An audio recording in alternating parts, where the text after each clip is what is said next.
Welcome to Prabhat Sharma classes students. आइए आपका स्वागत करते हैं। आज हम बच्चे रिवीजन का थर्ड पार्ट करेंगे। जैसे कि हमने प्रीवियस वीडियोस में फर्स्ट पार्ट में हमने मल्टीपल चॉइस क्वेश्चंस किए थे, टिक द करेक्ट ऑप्शन, और सेकंड पार्ट में हमने किए थे रिवीजन के filling the blanks. Third part में हम ट्रू एंड फॉल्स करेंगे। तो बच्चे अपनी वीडियो को स्टार्ट करते हैं। अपने चैनल पर अगर आप हमारे चैनल पर नए हैं तो उसको लाइक एंड सब्सक्राइब और शेयर करना ना भूलें। बेल आइकन को ज़रूर दबाएं जिससे कि आपको लेटेस्ट वीडियो के नोटिफिकेशन मिलते रहें। तो फर्स्ट ए पार्ट की तरफ हम मूव करते हैं। ए पार्ट हमें कहता है a scale is necessary for a map. Students, the first A part concludes that is scale is important for a map. Scale is a main component of a map. When we study the chapter map, we saw that there are three components of a map. First was scale, second was symbol, and third was direction. Scale is related to distance, so the first component called as distance. Under the distance component, we study various scales, that is small scale map and large scale map. So when we are drawing a map, we need scale to measure the distance. तो बच्चे यहाँ पर हमने map वाले chapter में पढ़ा था, scale बहुत ज़रूरी होता है मैप के लिए, और स्केल हमारा डिस्टेंस के कंपोनेंट का पार्ट है मैप बनाने के लिए। तो इसका आंसर बिल्कुल सही है, ये बात सही कही गई है। So the answer is true.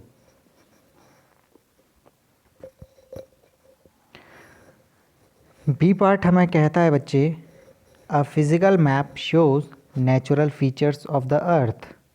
Physical map की बात करें, क्या हमें फिज़िकल मैप नेचुरल फीचर्स दिखाता है? तो बच्चे आइए ज़रा फिज़िकल मैप को देखते हैं। स्टूडेंट्स, ये आपके सामने लिखा ही हुआ है इंडिया फिज़िकल मैप, जिसमें हम इंडिया के फीचर्स के बारे में पढ़ते हैं।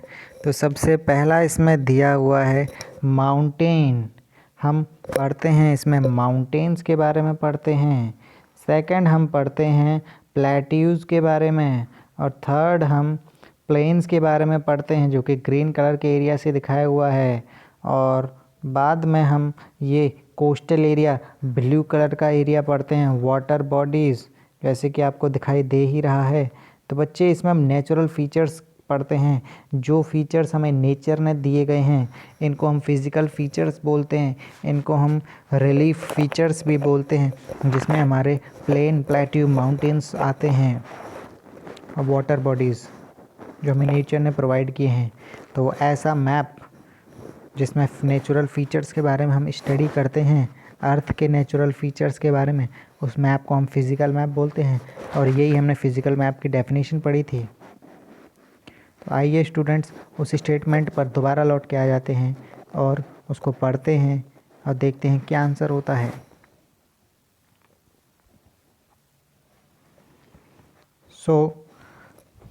ए बी पार्ट वही दिया हुआ है, the physical map shows natural features of the अर्थ, बिल्कुल यही डेफिनेशन दे रखी है। तो ये करेक्ट है, इसका आंसर ट्रू है। सी पार्ट है the tiger is our national animal. क्या टाइगर हमारे देश का नेशनल एनिमल है?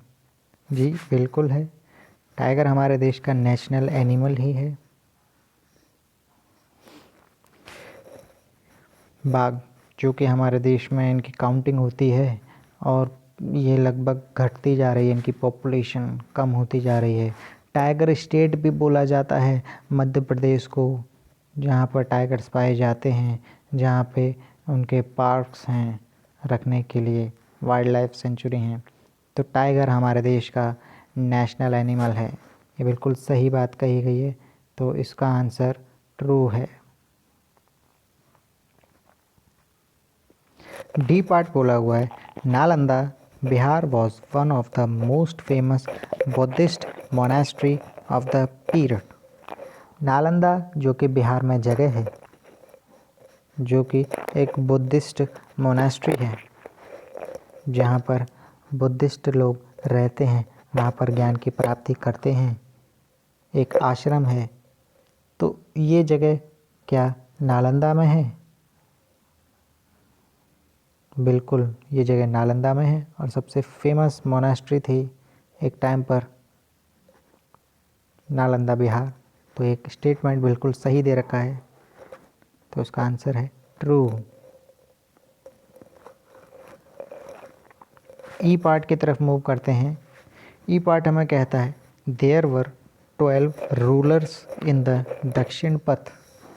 क्या दक्षिण पथ में 12 राजा रहते थे? बिल्कुल सही है।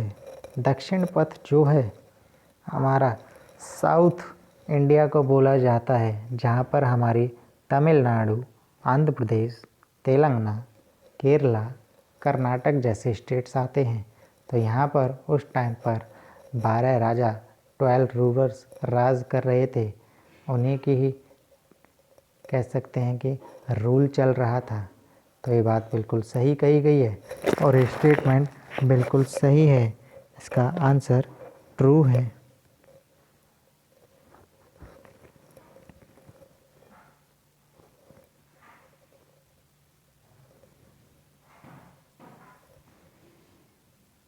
स्टूडेंट्स, एफ पार्ट की तरफ मूव करते हैं। एफ पार्ट क्या बोलता है?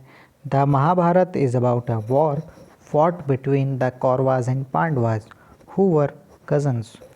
महाभारत जो कि एक एपिक है, जो कि एक महाकाव्य है, ग्रंथ है, जिसमें हम एक युद्ध के बारे में पढ़ते हैं जो कि पांडव और कौरवों के बीच हुआ था।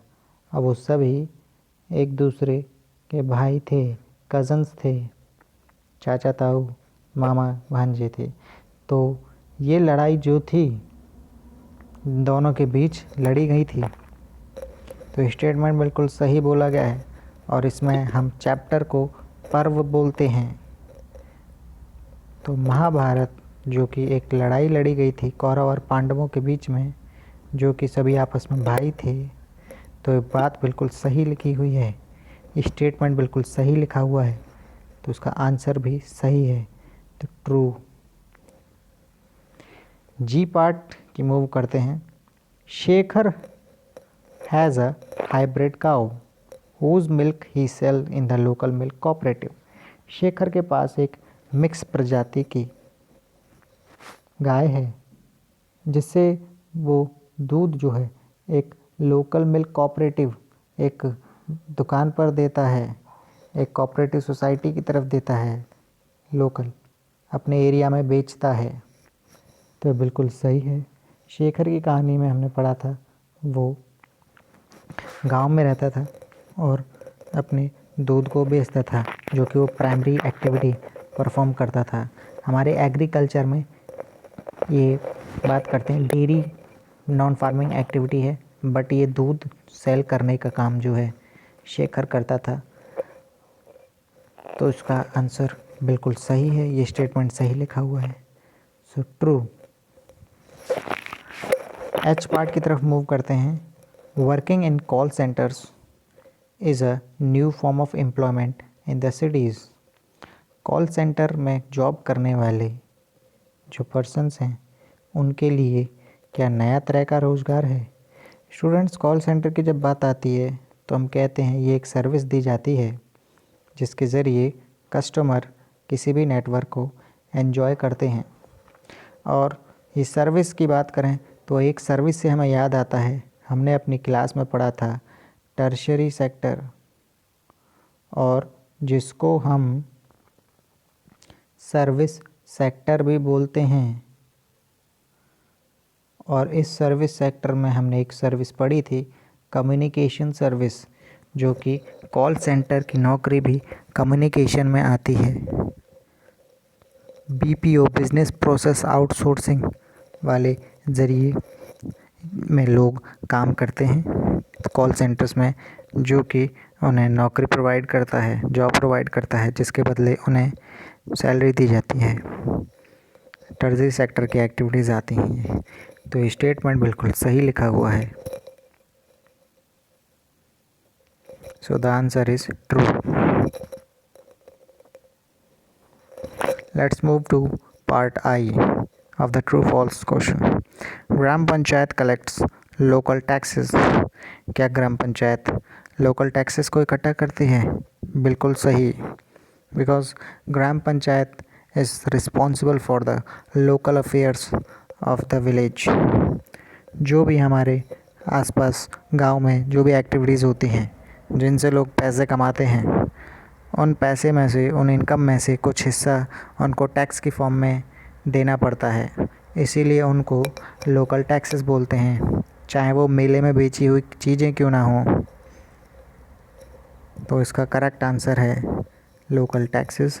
ये ग्राम पंचायत जो कि कलेक्ट करती है, किसानों से भी कुछ हिस्सा लेती है। तो ये स्टेटमेंट बिल्कुल सही लिखा हुआ है। जे पार्ट की तरफ मूव करते हैं। Chandragupta ideas were written down in the Arthashastra. क्या चंद्रगुप्त के आइडियाज़ जो हैं अर्थशास्त्र में हमें देखने को मिलते हैं? बिल्कुल सही।